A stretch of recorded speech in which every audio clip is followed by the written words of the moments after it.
तो फ्रेंड्स चलेंगे अब हम लोग दूसरे नंबर पर। और दूसरा नंबर का सवाल आपको पता है इस बार क्या होने वाला है, तो लैंग्वेज होने वाला है। क्या होने वाला है? लैंग्वेज वाला सवाल। जैसे मैं आप लोग देख पा रहे होंगे कि मैंने ये 1 नंबर का ये 4 नंबर तक बताया। अब ये 2 नंबर में देखिए कुल कितने सवाल है, तो 5 सवाल है। 1 2 3 4 और एक इस पार में है 5 नंबर तक सवाल है। ठीक है, इस पार में 5 नंबर तक सवाल है। तो हम लोग पहले 2 नंबर के 1 नंबर में पहले इसको पहले सुनिए क्या कह रहा है। कहता है निम्न समस्याओं में रैखिक समीकरण के युग्म बनाइए और उनके हल यदि उनका अस्तित्व में हो तो विलोपन विधि से ज्ञात कीजिए। अब पहले समझिए ये अस्तित्व होता क्या है। अस्तित्व का मतलब यानी उसका हल निकलेगा, जिसका हल नहीं निकलेगा वो अस्तित्व नहीं होगा। ठीक है, जैसे कि अगर मैं कह दूं दोनों इक्वेशन सेम हो जाए और दोनों को कटाने के बाद 0 आ जाए, ठीक है, तो ना x का वैल्यू आएगा ना y का वैल्यू आएगा, 0 0 हो जाए, तो उसे मतलब कहता है कि अस्तित्व में नहीं है। तो यहां हमें पूछा गया अस्तित्व में हो। तो 2 नंबर का पहला नंबर सवाल हम लोग चलते हैं। ठीक है, 2 नंबर का 1 नंबर सवाल में 1 नंबर में 2 नंबर का 1 नंबर सवाल क्या कहता है पहले सुनिए ध्यान से। और ये सवाल जो है कह रहा है कि यदि हम अंश में 1 जोड़ दें तथा हर में 1 घटा दें, देखिए तो भिन्न 1 में बदल जाता है। यानी आपको इस बात पे ध्यान रखना है कि सवाल कैसा वाला है, तो भिन्न वाला है। कैसा वाला? अब भिन्न वाला, भिन्न क्या होता है? भिन्न बराबर होता है अंश बटे हर। अंश और हर आपको मालूम हो कि एक्सरसाइज 3.3 में मैंने इसी तरह का एक सवाल बताया था। तो चलिए बिना देरी किए हुए तो हम क्या करते हैं, यहाँ सिंपल सी फंडा है। पहले मानेंगे, माना भिन्न का अंश, अंश मतलब ऊपर वाला अंश बराबर हम उसे क्या मान ले, यानी मान लें x मान लें, तथा भिन्न का हर। अब हर क्या होता है, तो नीचे वाला, नीचे को हम क्या मान लें y। अब सवाल आइए, सवाल क्या रहा है उस चीज को देखिए ध्यान से। प्रश्न से हम क्या कहता है, पहले तो पहले लिखेंगे भिन्न। अब भिन्न बराबर क्या होता है, अंश बटे हर, यही होता है भिन्न। अब ये कहता है कि भिन्न 1 हो जाती है। सवाल में कह रहा है, ध्यान दीजिएगा, कि यदि हम अंश में 1 जोड़ दें तथा हर में 1 घटा दें तो भिन्न 1 में बदल जाती है। तो भिन्न क्या बन जाती है, 1।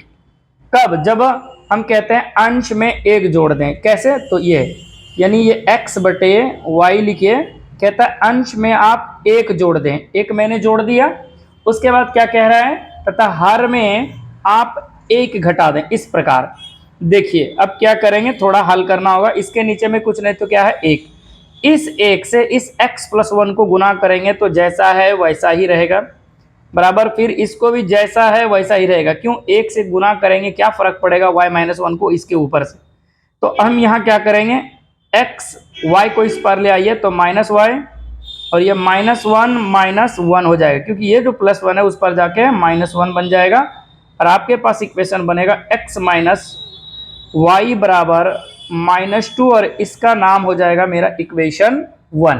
ठीक है, आगे की ओर चलते हैं। तो अब हम पुनः देखते हैं प्रश्न से, पुनः क्या कह रहा है सवाल। पुनः प्रश्न से देखिए, इस बार फिर सवाल क्या है, भिन्न वाला ही है। हाँ, कहते इस बार जो है घटा 1, यदि कहता है हर में, देखिए इस बार फिर सवाल में वही कह रहा है कि यदि हर में 1 जोड़ दिया जाए, ध्यान दीजिएगा, कह रहा है हर में 1 जोड़ दें तो यह 1/2 हो जाती है, वह भिन्न। देखिए इस बार जो है अंश का कहीं जिक्र नहीं किया, सिर्फ किसका जिक्र किया, तो हर का जिक्र किया। तो हर में क्या बोला, 1 जोड़ दें। अंश के बारे में कहीं कुछ बोला नहीं, बोला तो नहीं करेंगे। और यह क्या हो जाता है, 1/2 हो जाती है, तो भिन्न ना, तो भिन्न 1/2 हो जाती है। तो कहता है वह भिन्न क्या है। चलिए इस बार फिर वही काम करेंगे और हम क्या लिखेंगे, भिन्न। भिन्न बराबर आप क्या लिखेंगे, अंश बटे आप हर। ठीक है, तो यानी ये वाला जो भिन्न है, कहता है 1/2 हो जाती है जब आप अंश बटे हर, यानी हर में कहता है क्या करने के लिए इस बार कहा गया था, तो सिर्फ हर में 1 जोड़ने कहा गया था। अंश में कुछ कहा नहीं गया तो कुछ नहीं करेंगे। अब क्रॉस मल्टीप्लाई करेंगे कैसे, इसके नीचे में 2, इसके ऊपर में x, तो 2 गुना x 2x, और इसके क्रॉस ऊपर गुना कीजिए क्रॉस, तो y प्लस 1 को 1 से, तो ये y प्लस 1 ही रहेगा। अब थोड़ा सा और इसको एक स्टेप और लिखें, y को इस पार ले आइए माइनस वाई, और उस पार बच गया 1, और ये हो गया मेरा इक्वेशन 2। ठीक है, यहां से मेरा इक्वेशन 1 2 प्राप्त हो गया। चलते हैं, अब हम लिखेंगे यहां प्राप्त समीकरण युग्म। क्या प्राप्त हुआ आपको, तो आपको पहला हुआ x, प्राप्त हुआ आपको x माइनस वाई बराबर -2, पहला इक्वेशन। दूसरा इक्वेशन आपको प्राप्त हुआ 2x माइनस वाई बराबर 1, इक्वेशन 2। अब हम क्या करेंगे, कौन सी विधि से हल करेंगे, तो विलोपन विधि से, विलोपन विधि से। क्योंकि विलोपन विधि में क्या कहता है कि दोनों इक्वेशन है उसको आप क्या करें, लिखें। ठीक है, जैसे इस प्रकार 1।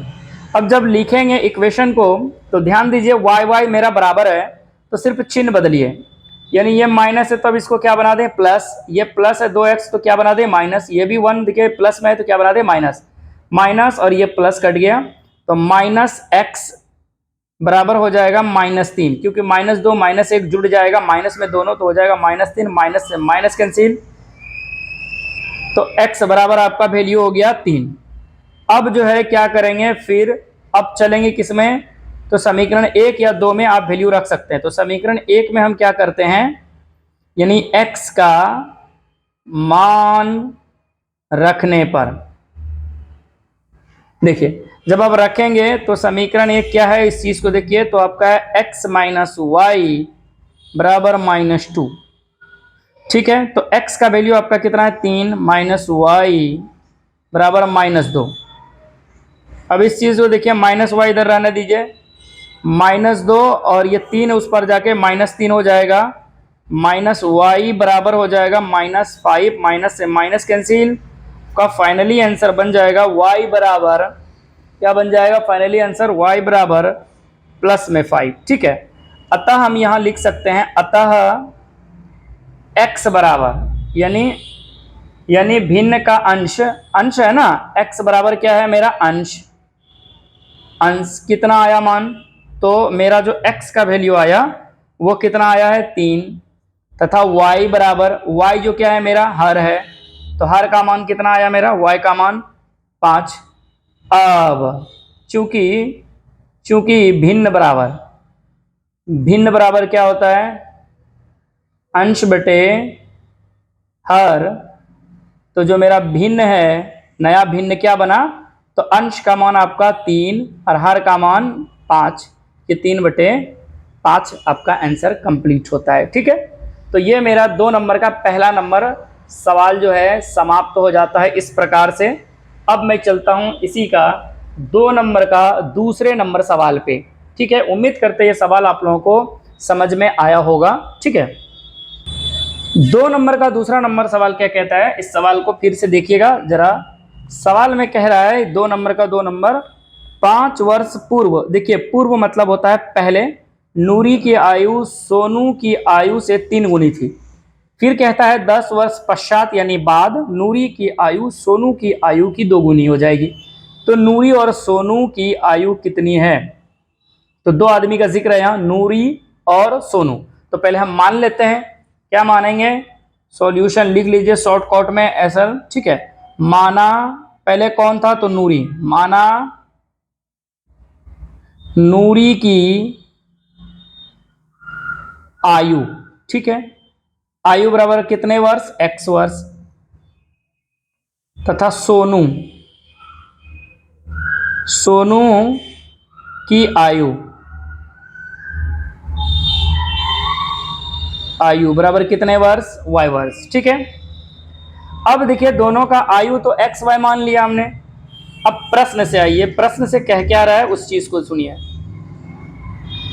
प्रश्न से कह रहा है कि 5 वर्ष पूर्व, देखिए जब भी मैंने कहा था कि जब भी पूर्व पश्चात अधिक गुणी आए तो जिसके जिसके बारे में कहा जाए उन दोनों के एज को पहले दोनों के जो चर लिखे हैं आप माने उनको दोनों को बराबर कर लें। जैसे मैंने करा 5 वर्ष पूर्व, पूर्व का मतलब क्या होता है आप लोगों को पता है, पहले, यानी पहले के लिए चिन्ह मैंने माइनस करने सिखाया था। कितने वर्ष करके हैं, 5 वर्ष आपने करा।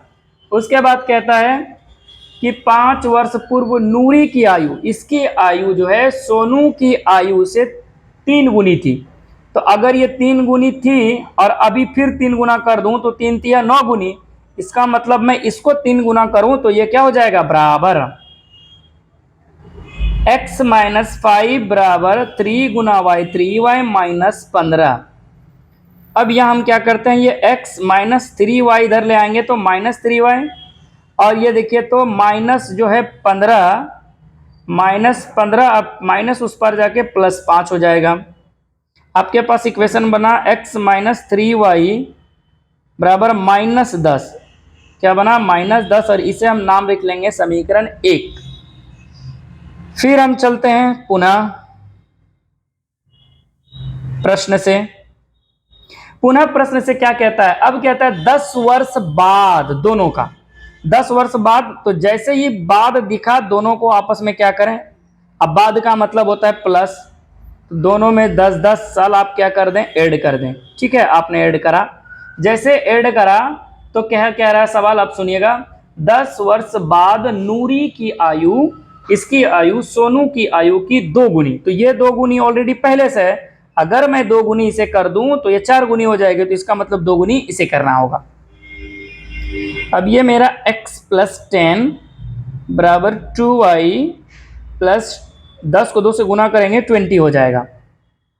अब यहाँ x माइनस 2y, ये 20 और 10 उस पर जाके हो जाएगा -10, यानी x माइनस 2y बराबर हो जाएगा 10, और ये हो जाएगा इक्वेशन मेरा 2।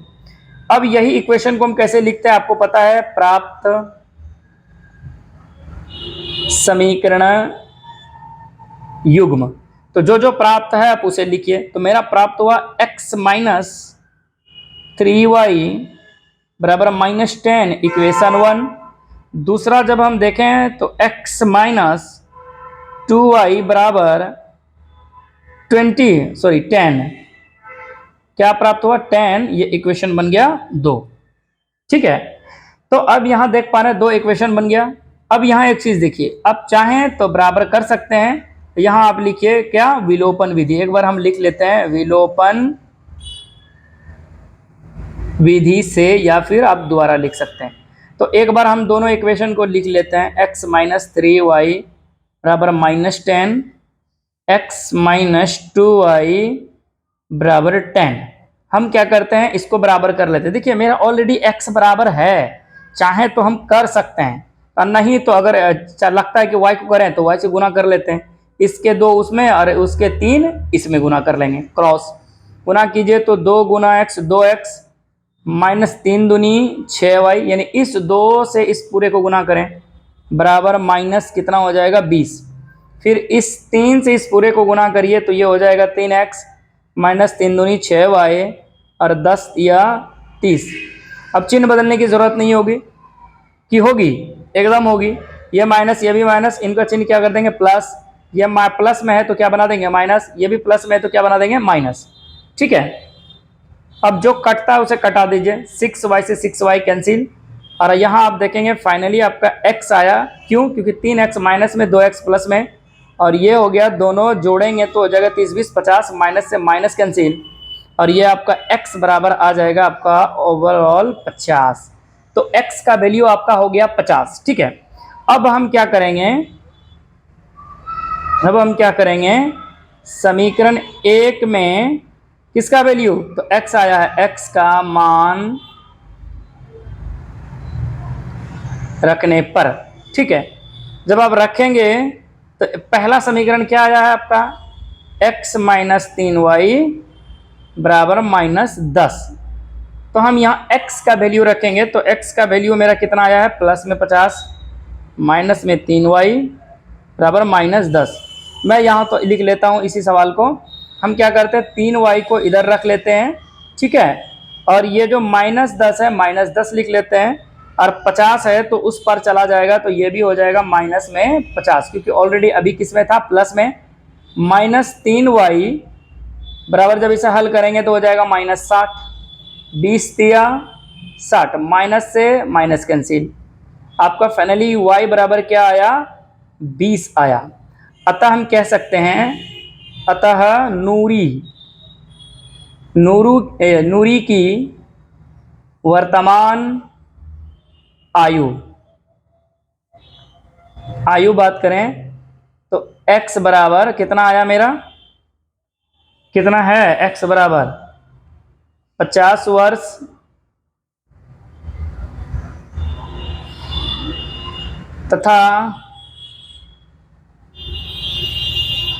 तथा सोनू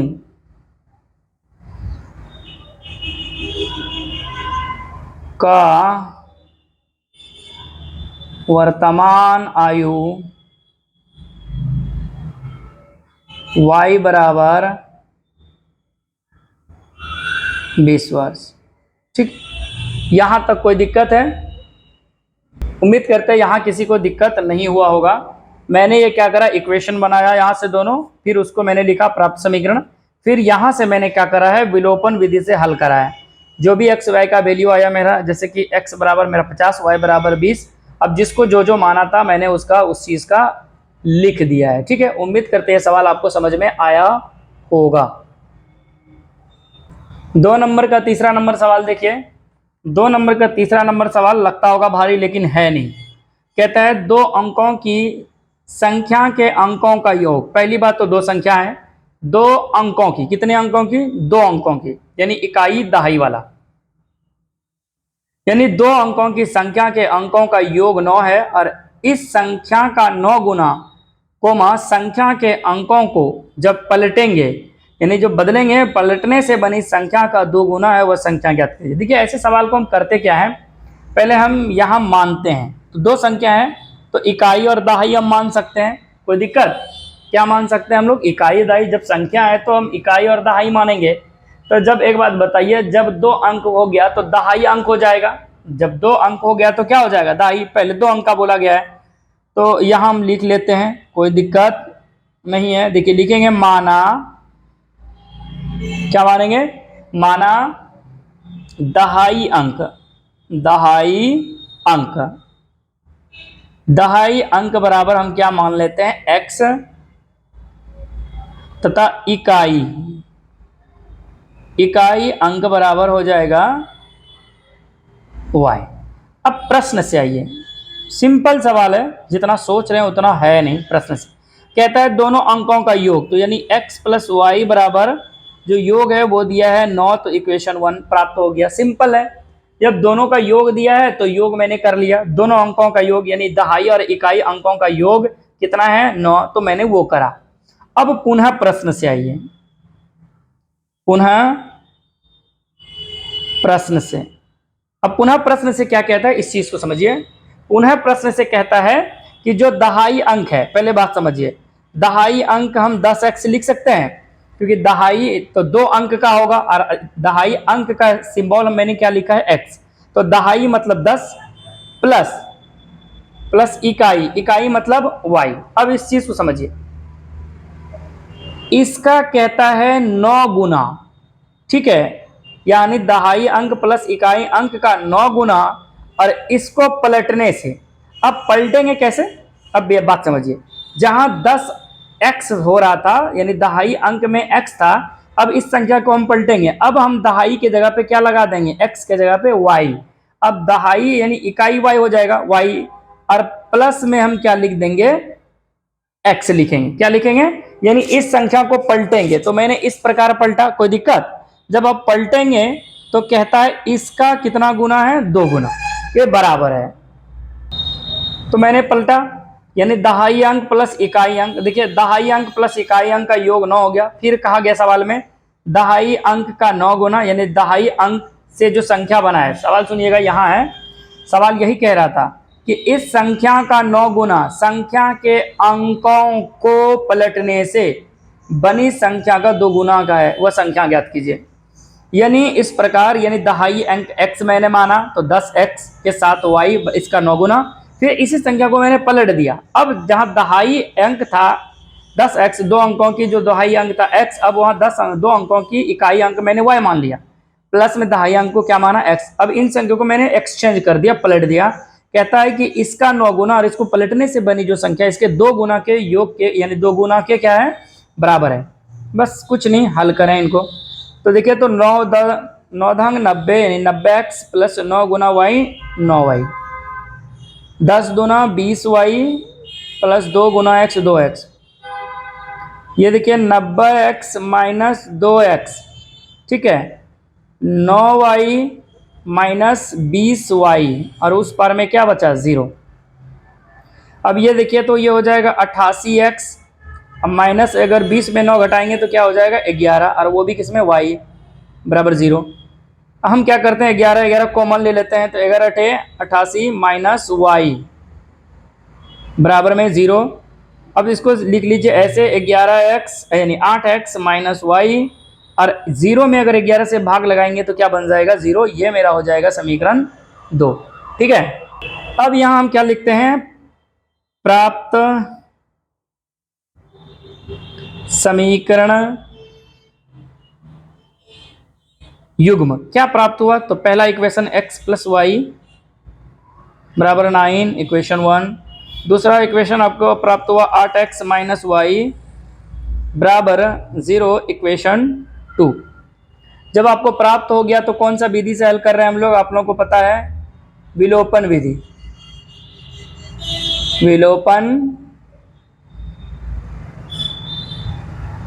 विधि से, विलोपन विधि से इसलिए हम बना रहे हैं ताकि आसान हो जाए सवाल को बनाना, ठीक है। विलोपन विधि, और इससे आपका क्या हो जाएगा कि विलोपन विधि भी कंप्लीट हो जाएगा। तो विलोपन विधि में क्या कहता है कि दोनों इक्वेशन को एक साथ पहले लिखें, ठीक है। दूसरा इक्वेशन क्या है जरा देखिए, तो यह है मेरा 8x माइनस y बराबर क्या है, 0। अब यहाँ देखिए मेरा y कैंसिल हो जाएगा, 8 1 9x बराबर 9, ये कट गया, यानी आपके पास x बराबर क्या आ गया, 1। अब क्या करेंगे, यही वैल्यू मैं केस में रखूंगा, तो समीकरण 1 में x का मान रखने पर, देखिए जब समीकरण 1 में रखेंगे तो क्या है, x प्लस वाई बराबर 9, तो x का वैल्यू आपका 1 आया, प्लस y बराबर 9, अब y बराबर हो जाएगा 9 माइनस 1, ठीक है, तो y बराबर हो जाएगा आपका 8। अतः इकाई संख्या यानी दहाई अंक, अगर बात करें इकाई अंक की मैं बात करूं, इकाई अंक y बराबर कितना हो गया, 8, और दहाई अंक जो मैंने x माना था उसका वैल्यू क्या आ गया, 1, ठीक है। इसी में अगर मैं 2 अंकों की संख्या बनाऊं, 2 अंकों की, तो क्या बनेगा, ठीक है। इकाई अंक तो देखिए ये 8 है, तो इकाई अंक क्या है, 8, और दहाई अंक क्या है, 1, तो टोटल संख्या क्या बना, 2 अंकों की संख्या। 2 अंकों की संख्या जब बात करें तो कितना बना मेरा, वो संख्या 18 बन गया, ठीक है। ये 2 नंबर का आपका तीसरा नंबर सवाल कंप्लीट हो जाता है। 2 और सवाल है, जरा उसको देख लेते हैं।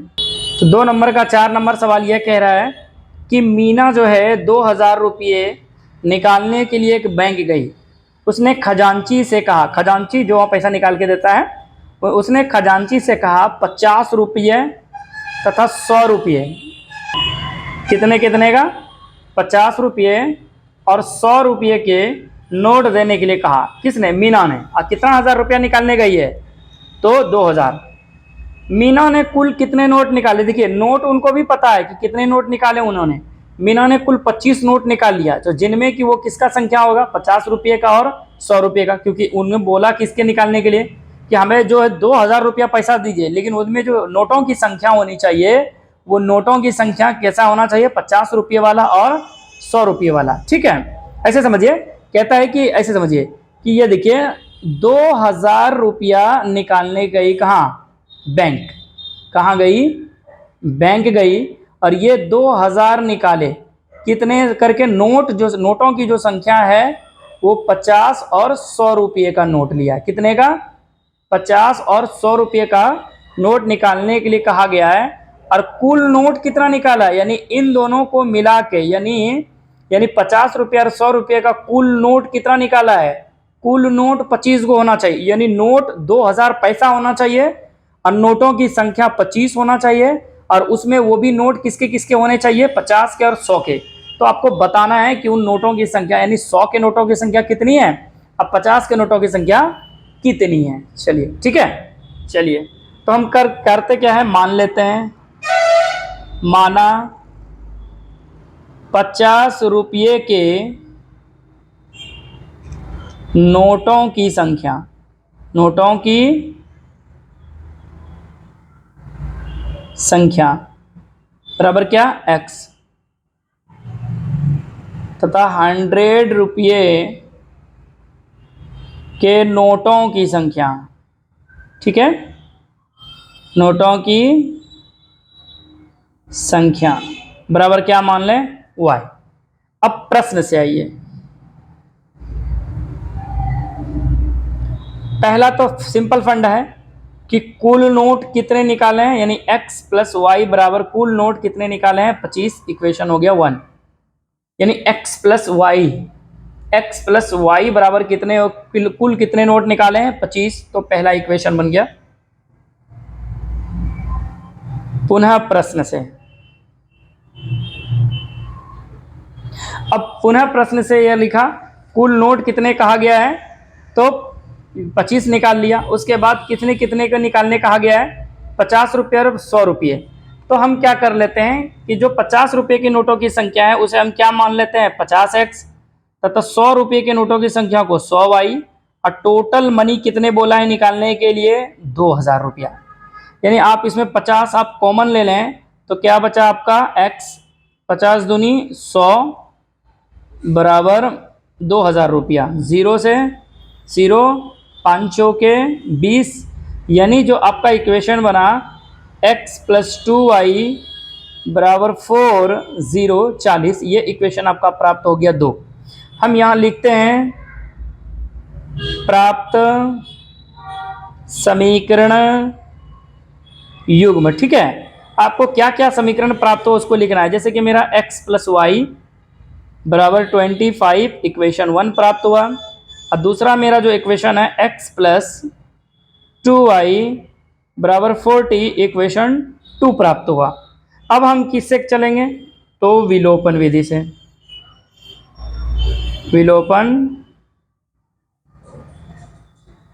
विधि से यहां मैंने क्या करा, यहां मैंने इक्वेशन बनाया और इक्वेशन को मैंने लिख लिया कि ये मेरा इक्वेशन आया, ठीक है। अब हम किसे विधि से हल करते हैं? तो विलोपन विधि से हल करते हैं।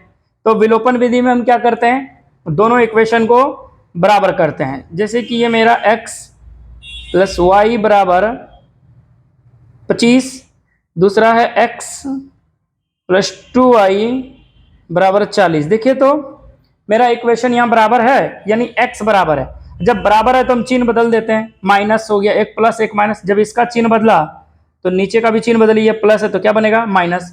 40 में भी किस, मतलब 40 के आगे कुछ नहीं तो कौन सा चिन्ह है? प्लस। तो यहाँ कौन सा चिन्ह देंगे? माइनस।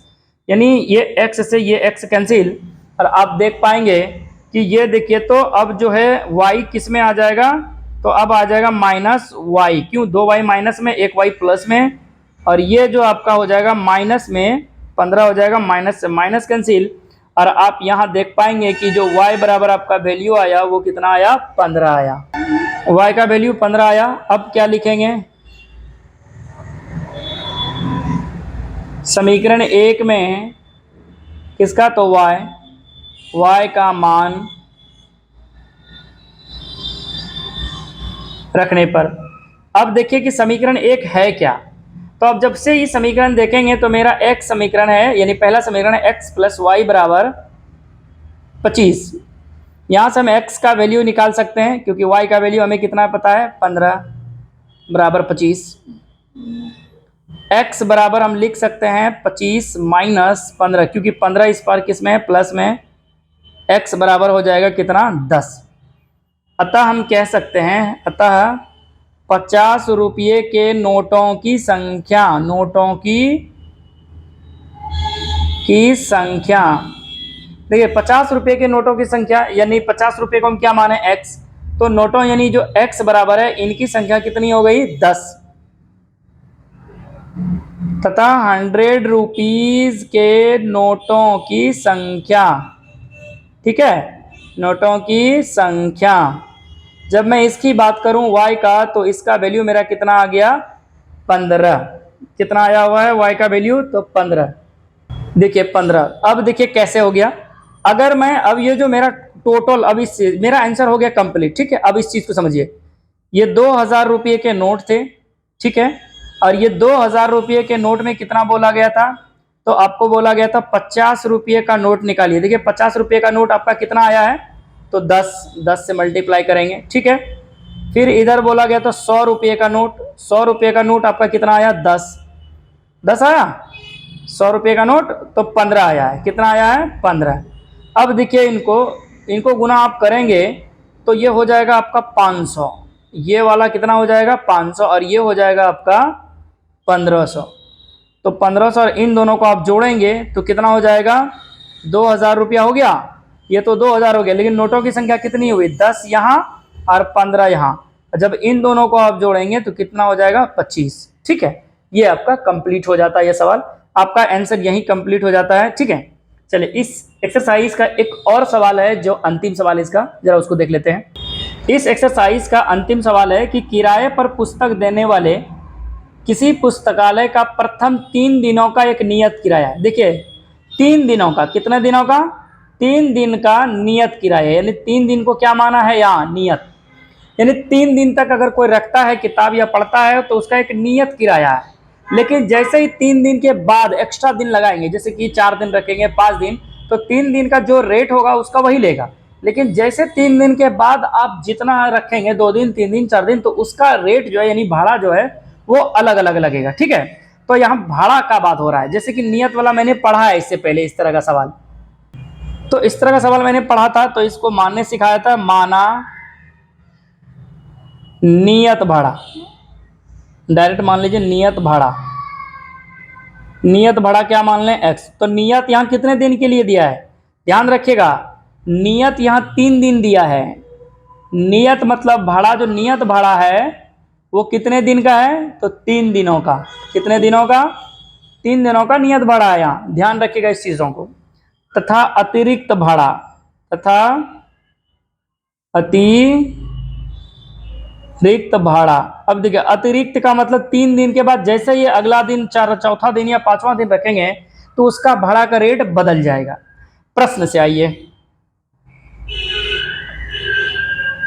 प्रश्न से, यानी इस चीज को बढ़िया से कंसेप्ट अगर समझना है तो ऐसे समझिए कि अगर कोई आदमी है 3 दिन तक आप रखते हैं, ठीक है, तो 3 दिन के लिए आपको x रुपया चुकाना होगा। लेकिन जैसे आप 3 दिन के अलावा 1 दिन और बढ़ा दिए, 4 दिन रख लिए, 5 दिन रख लिए, 6 दिन रख लिए, या फिर कुछ भी दिन रख लिए, तो इसका मतलब ये हुआ कि इसमें 3 दिन तो चला जाएगा, लेकिन 3 दिन बच जाएगा ना। इसका कितना दिन बचेगा, 3 दिन।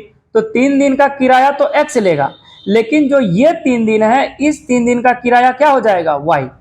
उसी तरह इसमें देखिए 3 दिन तो चला जाएगा, यानी इसमें 3 दिन चला जाएगा, लेकिन इसमें 1 दिन तो शेष बच जाएगा ना। इस 1 दिन का किराया क्या हो जाएगा, y रुपया।